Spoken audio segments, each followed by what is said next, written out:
बिस्मिल्लाहिर्रहमानिर्रहीम। शुरू अल्लाह के नाम से जो बड़ा मेहरबान नहायत रहम वाला है। नाज़रीन, आज हम बात करेंगे कि कौम जीतेगी या हारेगी, क्योंकि ये इलेक्शन बहुत अहमियत का हामिल है। उसकी वजह ये है कि एक तरफ कौम खड़ी है और दूसरी तरफ जो माफियाज हैं वो अपना मज़ामत कर रहे हैं और एक तरफ कौम मज़ामत कर रही है। क्योंकि कौम का जैसे बुरकस निकाला गया, अब कौम पर मुनहसर है कि कौम कितनी बड़ी तादाद में निकलती है। कौम अगर बड़ी तादाद में निकलती है तो यकीन करें जीत कौम की होगी, पाकिस्तान की होगी। वरना ये वही लोग, वही जमातें फिर वैसे ही राज करेंगी आकर, और वही सब्ज बाग दिखाकर, और इसके बाद जो अब आपका बुरकस निकाला जाएगा, हम सब का बुरकस निकाला जाएगा टैक्सों की सूरत में। क्योंकि अब गरीब आवाम को कोई रिलीफ नहीं मिलना। ये अशराफिया को रिलीफ देते हैं, ये बड़े लोगों को रिलीफ देते हैं, उनके प्रोटोकॉल्स के लिए सारा कुछ किया जाता है। ये सब चीज़ें आप ज़हन नशीन कर लें, क्योंकि आपका वोट बहुत कीमती है। हमें अपनी वोट की ताकत का अंदाज़ा नहीं है। पहले तो इलेक्शन की रिगिंग के हवाले से आलमी मीडिया ने जो सवालात उठाए उस पर भी बात करते हैं, लेकिन सबसे पहले मैं आपको ये बता दूं कि यूथ में 18 साल से 35 साल तक वाले मिलाकर तकरीबन 43% बनते हैं, और 43% ही सिर्फ मुकम्मल तौर पर बाहर निकल आए। तो यकीन करें कि ये 43% निकलने से ही जो है वो सारा कुछ बदल जाएगा। तारीख अपना रुख मोड़ देगी, तारीख का धारा बदल जाएगा, सब कुछ बदल जाएगा।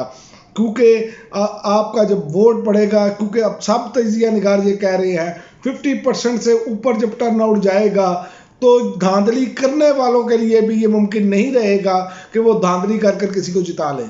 तो याद रखें 60, मेरे ज़ाती ख्याल से ये 80 और 90 के दरमियान टर्न आउट होना चाहिए, क्योंकि जिस तरह कौम तंग है इन लोगों से। और ये भी मैं आपको बताता चलूँ कि पाकिस्तान की आबादी में ख़वातीन का बहुत अहम किरदार है। ख़वातीन जेलों में भी हैं, और ख़वातीन का तकरीबन जो बनता है वो तकरीबन 50% के करीब बनता है, और ख़वातीन को वोट निकल कर डालना होगा। ये पोलिंग स्लो करेंगे, आखिर में आकर ये सब कुछ करेंगे। इसलिए आपने कोशिश करनी है कि आप अपना वोट डालें। उसकी वजह ये है कि आपका वोट डलेगा तो ये निज़ाम और ये माफियाज जो हैं वो शिकस्त खाएंगे, वरना नहीं। आप देखें कि DW जर्मन का टीवी चैनल है जो यूरोप और आलमी दुनिया में इंतहाई आला साख का हामिल है, और उसने जो सवालात उठाए वो बड़े ज़बरदस्त हैं। उन्होंने कहा कि, और ये मैं आपको बता दूं कि पूरे पाकिस्तान का सारा मीडिया मिलकर भी इस आलमी चैनल के 100वें हिस्से के बराबर भी सहाफ़ती अहमियत और साख नहीं रखता। क्योंकि हमारा जो मीडिया है हमारे सामने है, जिन्होंने मियाँ साहब के फ्रंट पेज पे लीडे लगा दी कि वो वज़ीर आज़म। जहाँ तक तो हमारी पैसा तो सब कुछ हमारा रह गया है, जहाँ मीडिया के आगे पैसा फेंक के जो मर्जी करवा ले। जो हेडिंग होती है उसको ऐड को हेडिंग के तौर पर लगा दिया गया। तो ये हमारी साख है। लेकिन उन्होंने ये बताया है, उन्होंने डॉक्यूमेंट्री जारी की और उसमें उन्होंने तमाचा मारा है हमारे मुँह पर। उन्होंने कहा कि पाकिस्तान के इलेक्शन पर जो है सवालिया निशान है, क्योंकि दुनिया भर में ये देखा जा रहा है। वो बता रहे हैं कि एक बड़ी जमात को बिल्कुल इलेक्शन में कैंपेन नहीं करने दी गई, उन पर जुल्म और ज्यादती की गई, उनके उम्मीदवारों को उठाया गया, और अभी तक उनके पोलिंग एजेंट्स तक उठाए जा रहे हैं। तो इस हवाले से उन्होंने कहा कि पाकिस्तान में किसी एक बड़ी जमात को जमहूरी अमल से बाहर रखना ये बहुत बड़ा सवालिया निशान है, और जिसकी मकबूलियत अवाम में सबसे ज़्यादा हो, जो कि 70 से 90% के दरमियान सब मानते हैं। मुख्तलिफ जगहों पे KPK में 90% के करीब है। तो इसी तरह इतने सवालिया निशान उठ चुके हैं अब इस इलेक्शन पर कि जैसा भी ये इलेक्शन हो, लेकिन याद रखें कि पाकिस्तान का मजाक बनाया जा रहा है, ये पाकिस्तान की साख मुतासिर हो रही है। लेकिन हमारे यहाँ कोई इस पर तवज्जो देने के लिए तैयार नहीं, वो इंसानी हकूक़ की बातें कर रहे हैं। और याद रखें वो कभी भी हम पर पाबंदियाँ लगा सकते हैं। जिस तरह के हमारे हालात बने हैं, ये अभी तक तो ये मज़े ले रहे हैं ना कि इंसानी हकूक़ की खिलाफ वर्जियाँ हो रही हैं, हमें कोई पूछ नहीं रहा। जब पाबंदियाँ लगेंगी तो फिर भी ये गरीब अवाम ने भुगतना है। तो हमें इस पर सोचना होगा, इस पर सवालात उठ रहे हैं। अब अब पता चलेगा कि ये इलेक्शन में किस तरह का जुर्लू फेरते हैं कि नहीं फेरते। अगर जुर्लू आपकी तादाद बड़ी निकल आई तो ये जुर्लू फेरने में नाकाम रहेंगे। ये मैं आपको बता दूं, कुछ भी कर लें ये जुर्लू नहीं फेर पाएंगे। इमरान खान पर इलेक्शन में पाबंदी है, ये उन्होंने बताया है जर्मन मीडिया ने। और ये मैं आपको बता दूं, यूरोप में सबसे बड़ा चैनल गिना जाता है ये यूरोप में देखा जाने वाला। इसके बावजूद कि उन्होंने सारी रिपोर्ट्स जारी की हैं और उन्होंने बाकायदा एक डॉक्यूमेंट्री बनाई है, हम पर सवालात उठाए हैं, हमारी इस्टेब्लिशमेंट पर सवालात उठा दिए उन्होंने। इस पर हमें गौर करना होगा।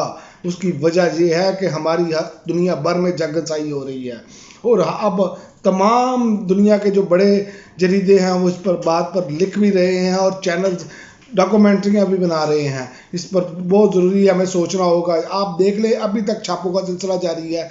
लाहौर हाई कोर्ट ने परवेज़ लाई के घर छापे पर और हरासा करने से पुलिस को रोक दिया है। यानी कि पुलिस हमारी जो है वो अभी भी मुकम्मल तौर पर, जिसे आप कह सकते हैं कि वो लगी हुई है कि जैसे इनको ऑर्डर दिया जाता है वैसे ही किया जा रहा है। हालांकि होना तो ये चाहिए कानून और आइन और इंसाफ के तहत कार्रवाई होनी चाहिए। अगर किसी के ऊपर कोई जुर्म है तो फिर उसके साथ ऐसा सलूक करे, लेकिन यहाँ पर तो मामला ही कुछ हो रहा है। सब कुछ शरीफ फैमिली ने और जरदारी फैमिली ने अपने शिकंजे में लिया हुआ है और तीसरा अब जहांगीर तरीन साथ मिल चुका है। आप देख लें, जहांगीर तरीन ने भी ऐसा ही किया। और आज एक वीडियो आई मेरे सामने से कि लोगों की बड़ी तादाद जो बैंक के बाहर खड़ी है, जो अलीम खान ने चेक दिए 5-5 हज़ार के, वो ख़वातीन की एक बड़ी तादाद वो देखने के लिए आई। वो भी आप देखें इस वीडियो में।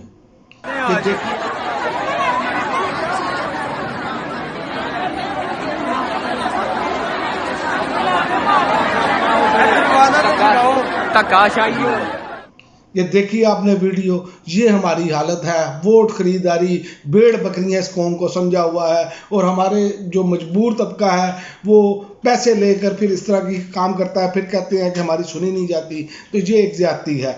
और दूसरी जानिब आप देखें कि मरूसी सियासत की इतनी इंतहा हो चुकी है कि फजल रहमान के 2 बेटे इलेक्शन लड़ रहे हैं, फजल रहमान समेत। इसी तरह यूसुफ रजा गिलानी के 2 बेटे इलेक्शन लड़ रहे हैं, यूसुफ रजा गिलानी समेत। इसी तरह मखदूम सैयद अहमद जो साबिक गवर्नर हैं, 3 बेटे उनके इलेक्शन लड़ रहे हैं।